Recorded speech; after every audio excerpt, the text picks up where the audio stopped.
ఓం మహాగణాధిపతయే నమః. ఓం గురుభ్యో నమః. ఓం శ్రీమాత్రే నమః. పరమేశ్వర స్వరూపమైనటువంటి జ్యోతిష, వాస్తు మరియు ఇతర అనేకమైనటువంటి శాస్త్రములను మనకు అందించినటువంటి మహర్షులకి నమస్కారం.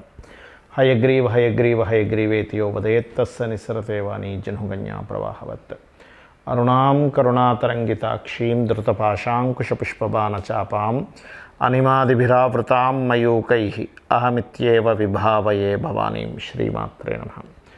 ప్రేక్షకులకి లలితాంబిక అమ్మవారి యొక్క అనుగ్రహం పరిపూర్ణంగా కలగాలని మనస్ఫూర్తిగా కోరుకుంటూ ఈరోజు మనం చెప్పుకోబోయేటువంటి టాపిక్ ఏమిటి అని చెప్పి చూసుకున్నట్లయితే, గృహయోగము. ప్రతి ఒక్కరి డ్రీమ్, చిన్న ఇల్లైనా మంచి పెద్ద ప్యాలెస్ లాంటి గృహమైనా కానీ ఏదో ఒక డ్రీమ్ ఉంటుంది ప్రతి ఒక్కరికి కూడా.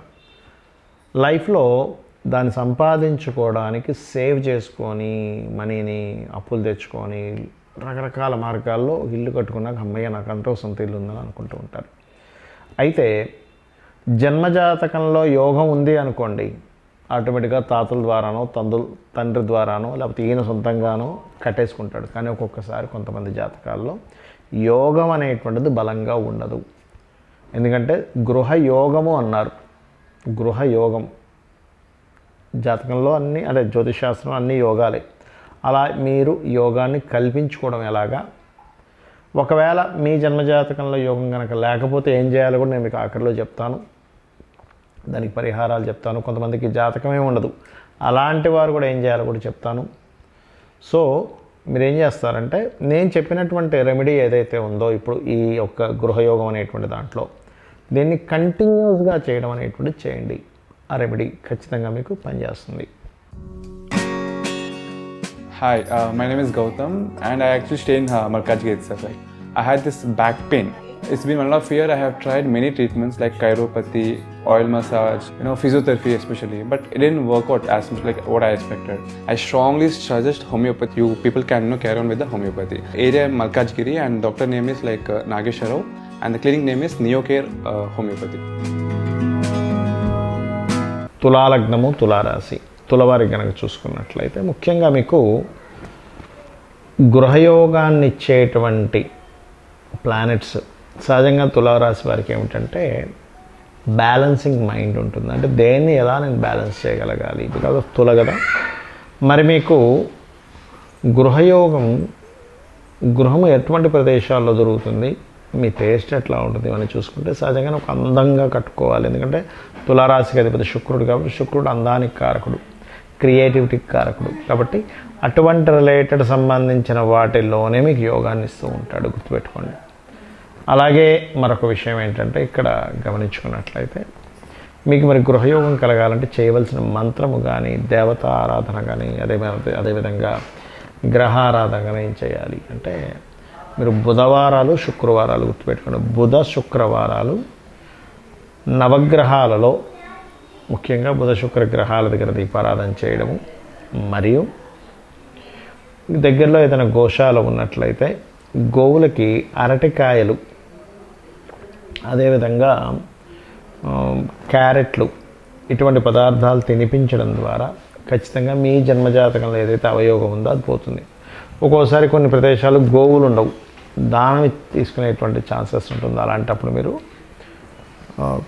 క్యారెట్స్ మరియు అదేవిధంగా అరటికాయలు, క్యారెట్స్ అరటికాయలైనా లేకపోతే క్యారెట్స్ శనగలైనా సరే, లేకపోతే కందులు శనగలైనా సరే దానంగా కూడా ఇవ్వచ్చు, గుర్తుపెట్టుకోండి. అయితే మీరు నేను ఇందాక చెప్పినట్టుగా ఈ బుధగ్రహం దగ్గర, శుక్రగ్రహం దగ్గర దీపారాధన చేసి ప్రదక్షిణం చేసిన తర్వాత అదే ఆలయంలో ఉన్నటువంటి స్వామివారు కావచ్చు, అమ్మవారి దగ్గరికి వెళ్ళి మీరు ఓం శ్రీమాత్రే నమః, ఓం నమో నారాయణాయ, లేకపోతే ఇంకో రకంగా కూడా చేయొచ్చు, ఓం నమో నారాయణాయ, ఓం మధుసూదనాయ నమః. ఏమవుతుందంటే దీనివల్ల మీకు యోగం అనేటువంటిది కలుగుతుంది. ఎప్పుడు కూడా యోగాన్ని ఇచ్చేటువంటిది రెండు విధాలుగా ఉంటుంది. ఒకటి, మనం పూర్వజన్మల్లో చేసుకున్నటువంటి కర్మ యోగాన్ని ఇస్తుంది, గుర్తుపెట్టుకోండి, అది క్లియర్. మరి పూర్వజన్మల్లో దానికి తగ్గ పుణ్యకర్మ లేదు, అలాంటప్పుడు భగవత్ నామస్మరణ మీకు యోగాన్ని ఇస్తుంది. ఏమి టెన్షన్ పడకండి, చక్కగా నేను ఇది చేస్తున్నాను ఫిక్స్ అవ్వండి మైండ్లో. నేను ఈ అమ్మవారి యొక్క నామాన్ని చేస్తున్నాను, నేను ఈ విష్ణు నామాన్ని చేస్తున్నాను, లేదా నేను ఈ శివనామాన్ని చేస్తున్నాను, ఈ విశ్వంలో ఉన్న ప్రతిదీ కూడా అమ్మవారి స్వరూపమే, ఈ విశ్వంలో ఉన్న ప్రతిదీ కూడా ఈశ్వర స్వరూపమే. కాబట్టి నేను ఆ ఈశ్వరుణ్ణే కొలుస్తున్నాను కాబట్టి నాకు ఖచ్చితంగా వచ్చి తీరుతుందని ఫిక్స్ అవ్వాలి. అంతేగాని చేసేటప్పుడు ఇది వస్తుందో రాదో, ఏదో చేస్తున్నాం కానీ ఇది నిజంగా నమ్మొచ్చా, నిజంగా భగవంతుడు ఉన్నాడో, ఈ సంశయాలతో మీరు చేయకండి. ఇది కూడా కంటిన్యూస్గా ఖచ్చితంగా చేయండి, ఖచ్చితంగా రిజల్ట్ వస్తుంది. కొంతమంది అడుగుతూ ఉన్నారు నాకేంటంటే, ఏమంటే గృహయోగం నాకు కలిగేటప్పుడు నాకు స్వప్నంలో కానీ ఏదైనా ఒక శకునంలాగా జరుగుతుందా అని అడుగుతూ ఉన్నారు. ఒకటే గుర్తుపెట్టుకోండి, మీకు మంచి జరిగేటప్పుడైనా ఒక ఇబ్బంది కలిగే ముందైనా అమ్మవారు శకున రూపంలోనో స్వప్న రూపంలోనో మనకు ఒక ఇండికేషన్ ఇస్తుంది. అమ్మవారే ఇస్తుంది, అదేదో మూఢనమ్మకమో ఇంకోటి ఏదో అనుకోకండి. ఎలాంటివి ఇస్తుంది అంటే స్వచ్ఛమైన జలం వస్తుందండి మీకు స్వప్నంలోకి. స్వచ్ఛమైన జలం రావడం, పచ్చటి చెట్లు రావడం, లేకపోతే చక్కగా ఒక మంచి కాగడ రావడం, ఒక వ్యక్తి మీకు కాగడ ఇస్తున్నట్టు రావడం, లేనట్లయితే ముఖ్యంగా ఎక్కువగా జలమే వస్తుంది, లేదా తోటలు వస్తాయి, లేదా అందమైనటువంటి గృహం కూడా వస్తుంది ఒక్కోసారి. మరికొన్నిసార్లు ఏమవుతుందంటే గృహయోగం వచ్చే ముందు మంచి మంచి వాహనాలు స్వప్నంలోకి వస్తూ ఉంటాయి. అది కూడా చతుర్థ భావ సంబంధించినటువంటివి. ఆ రకంగా ఏంటంటే కొంతమందికి అయితే వాళ్ళ తల్లిగారి కల్లోకి రావడం. ఎందుకు అంటే తల్లి గారు అంటే 4th హౌస్ అంటే మాతృమూర్తి సంబంధంగా రావడం. అయితే ఇందులో మనం రెండు రకాలు తీసుకోవాలి. ఎవరైనా గతించారు, మీరు వారికి ఏదైనా చేయాల్సినటువంటి ఆబ్దికాలు ఏవైతే ఉంటాయో అవి చేయట్లేదు, అప్పుడు కూడా వాళ్ళు స్వప్నంలోకి వస్తున్నారంటే వాళ్ళకి చేయాల్సినవి సరిగ్గా జరగాల్సినవి జరగట్లేదు, మీకు బ్లెస్సింగ్స్ ఇవ్వాలని వస్తున్నారని అర్థం చేసుకోవాలి. అదేవిధంగా మరొక విషయం ఏంటంటే ఇక్కడ ఈ యొక్క స్వప్న సంబంధించినటువంటి విషయాల్లో వచ్చేటువంటివి ఇందాక నేను చెప్పినట్టుగా అవి రావడము. మామూలుగా బయట జనరల్గా మీకేమవుతుందంటే ఒక యోగం ఉన్నప్పుడు మీ ప్రమేయం లేకుండానే మీ వాళ్ళు ఎవరైనా నువ్వు ఏదైనా ఇల్లు కొనుక్కుంటా అని చెప్పు, నేను హెల్ప్ చేస్తాను, లేకపోతే నేను చూసి పెడతాను, ఇట్లాంటివి మీ చుట్టూ అడుగుతూ ఉంటారు ఎప్పటికప్పుడు. అంటే ఏమిటి, మీకు ఆ యోగం దగ్గరికి రాబోతుంది అని. అలా కాకుండా మీరు ఏదైనా గృహం కొనుక్కోబోతున్నారు, సంథింగ్ బ్యాడ్ జరగనుందనుకోండి, అప్పుడు మీకు ఎలాంటివి వస్తాయంటే గృహం కలలో స్వప్నంలో ఏదో పాడైపోయినట్టు, తగలబడిపోయినట్టు, లేకపోతే విరిగిపోయినట్టు, కూలిపోయినట్టు, లేకపోతే మురికి నీళ్ళు రావడం కానీ, విరిగిపోయిన చెట్లు రావడం కానీ, లేకపోతే తల్లిగారు ఏడుస్తున్నట్టుగా స్వప్నంలోకి రావడం కానీ, లేకపోతే ఇట్లా అన్నమాట. అంటే గోవు, ముఖ్యంగా గోవులు ఇబ్బంది పడుతున్నటువంటి స్థితిలో రావడం, ఇట్లాంటివి ఏర్పడినప్పుడు మీరు పొరపాటును కూడా గృహం కొంచెం పెండింగ్ పెట్టాలి, తర్వాత కొందాంలే అని చెప్పి కొంతసేపు ఆగాలి. ఇది గుర్తుపెట్టుకోండి. దీంతోపాటు మీరు చేయవలసిన ఇంకొన్ని విషయాలు చెప్తాను. అదేమిటి అంటే ఇంట్లో పర్టికులర్గా నైరుతి గది అని ఉంటుంది. నైరుతి గది మీ అందరికీ తెలిసే ఉంటుంది.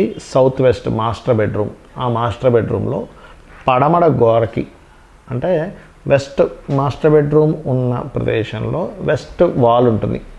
పడమర వైపు ఉన్నటువంటి గోడకి ఒక ఎల్లో కలర్ షీట్, ఒక 1.5 by 1.5 లేకపోతే 1x1 2x2 స్క్వేర్లో ఉండేటువంటి షీట్ ఒకటి తీసుకొని, రెక్టాంగిల్ కాదండి, స్క్వేర్లో ఉండాలి, ఎల్లో క్రీమ్ అట్లాంటి colour sheet, golden colour sheet అయినా పర్లేదు, తీసుకొని ఆ వాల్కి అంటించి మీ డ్రీమ్ హౌస్ ఉంటుంది కదా, నేను ఫలానా గృహం కొనుక్కుందాం అనుకుంటున్నాను, ఫలానా స్థలం కొనుక్కుందాం అనుకుంటున్నాను అనుకుంటారు కదా, దాన్ని తీసుకొచ్చి అక్కడ అంటించండి.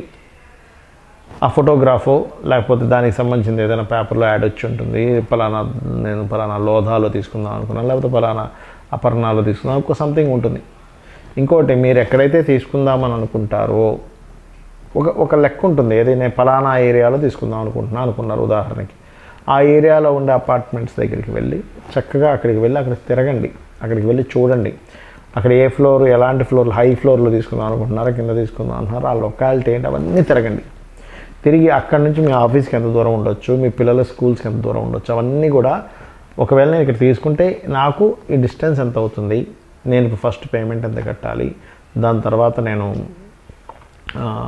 ఇన్స్టాల్మెంట్ ఎంత పే చేయాల్సి వస్తుంది, నా ఒక్క శాలరీ సరిపోతుందా, మా జీవిత భాగస్వామి కూడా చేస్తే సరిపోతుందా అనేది మీరు లెక్కలు వేసుకోండి.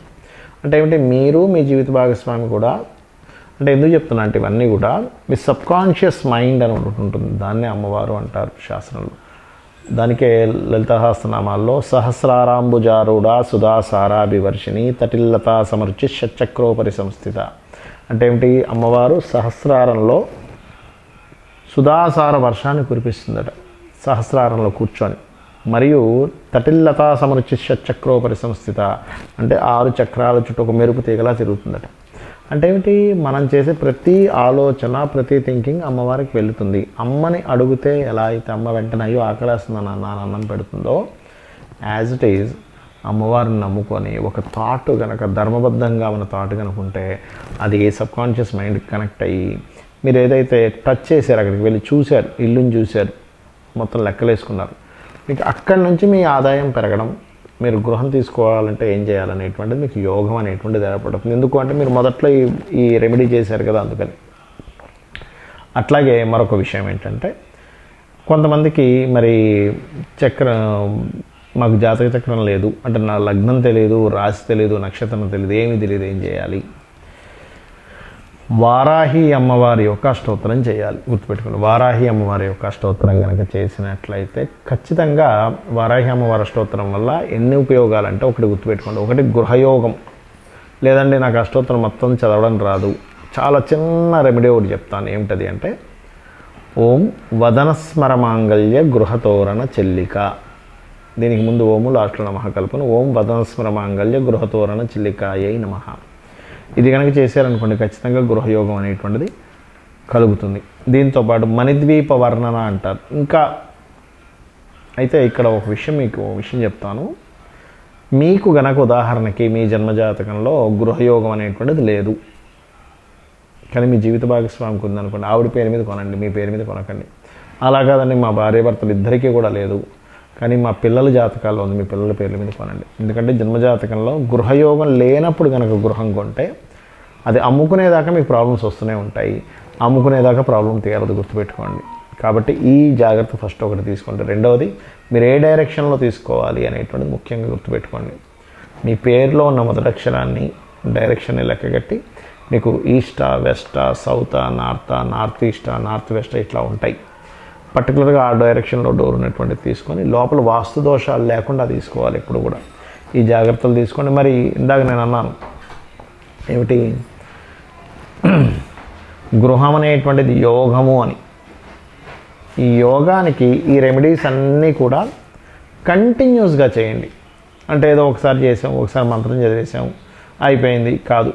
ఎందుకంటే ఒక వ్యక్తి వాడి బాడీ స్ట్రక్చర్ బలంగా మంచి స్ట్రాంగ్ అవ్వాలంటే రోజు జిమ్కి వెళ్ళాలి, రోజు ఇంతసేపు సాధన చేయాలి, అప్పుడే అవుతాడు. అంతేగాని వారానికి ఒకసారో, నెలకు ఒకసారో, 4 రోజులకు ఒకసారో వెళ్తే జీవితంలో అవ్వలేడు. ఎలాగో సాధన కూడా, భగవత్ సాధన కూడా అంతే. ఫిక్స్ అవ్వాలి. ఒక్కటి గుర్తుపెట్టుకోండి, మైండ్లో మీరు ఫిక్స్ అవ్వాలి. నేను ఇది చేస్తున్నాను, నాకు అమ్మవారు ఖచ్చితంగా ఈ యోగాన్ని కలిగిస్తుంది, ఇంకొకటి లేదు. నేను పలానా గ్రహాన్ని చేస్తున్నా, ఆ గ్రహాన్ని కలిగిస్తుంది. అంతేగాని మైండ్లో చేస్తున్నాను కానీ ఏమో వస్తుందో రాదో అనుకొని చేశారనుకోండి, మీరు ఏ పని కూడా, గృహయోగం ఒకటే కాదు, మీరు ఏ పని కూడా మీరు సక్సెస్ఫుల్గా చేయలేరు, గుర్తుపెట్టుకోండి. ఇది చేయండి, ఖచ్చితంగా అమ్మవారి అనుగ్రహంతో మీకు కలుగుతుంది. శ్రీమాత్రే నమః.